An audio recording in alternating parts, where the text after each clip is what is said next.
আমার পাশে থাকা এই লতাটিকে আপনারা চিনতে পারছেন? অনেকেই হয়তোবা চিনতে পারছেন, আবার অনেকেই হয়তোবা চিনতে পারছেন না। কারণ এই লতাটা সচরাচর তেমন একটা দেখা যায় না। কারণ এটা প্রায় বিলুপ্তির পথে। এই যে লতাটা দেখতে পাচ্ছেন, এটার নাম হচ্ছে গোয়ালে লতা, যার ইংরেজি নাম হচ্ছে ফক্সগ্রেভ। এই লতাটার প্রায় ৪৫টি প্রজাতি রয়েছে। তার ভিতরে এটি হচ্ছে অতি পরিচিত একটি লতা। এই লতার অনেক ঔষধি গুণ রয়েছে। গবেষণায় দেখা যায় যে এই লতার পাতা, এর শেকড় এবং এর যে বীজটা হয়, এই সবকিছুই ঔষধি কাজে ব্যবহার করা হয়ে থাকে।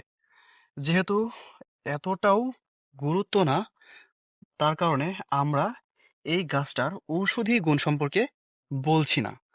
আর অবশ্যই আপনারা কোনো ভেষজ উদ্ভিদ, সেটা যেটাই হোক না কেন, কোনো ঔষধি গাছ, কোনো লতা, কোনো উদ্ভিদ যেটাই হোক, সেইটা সেবন করার আগে অবশ্যই একটি ভেষজ উদ্ভিদ বিশেষজ্ঞের পরামর্শ অনুযায়ী সেটা সেবন করবেন।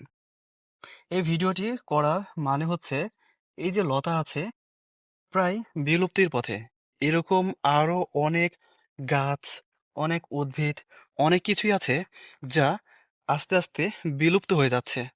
লক্ষ্য করলে দেখতে পাবেন আপনারা আশেপাশে এমন কিছু উদ্ভিদ দেখেছেন ছোটকালে, সেটা এখন আর দেখতে পাচ্ছেন না। এমন কিছু পাখি দেখেছেন, কিন্তু এখন আর এটা দেখতে পাচ্ছেন না। ঠিক ওইরকমই এটাও হচ্ছে একটি লতা, যেটা বিলুপ্তির পথে। সব জায়গাতে এই লতাটা আপনারা দেখতে পাবেন না। কিছু কিছু গ্রামে, কিছু কিছু অঞ্চলে, কিছু কিছু জায়গায় এই লতাটা কিন্তু দেখতে পাবেন। হঠাৎ করেই এই লতাটার সাথে দেখা হয়ে গেল, যার কারণে আপনাদের মাঝে তুলে ধরলাম। গোয়ালে লতা প্রায় বিলুপ্তির পথে চলে যাচ্ছে।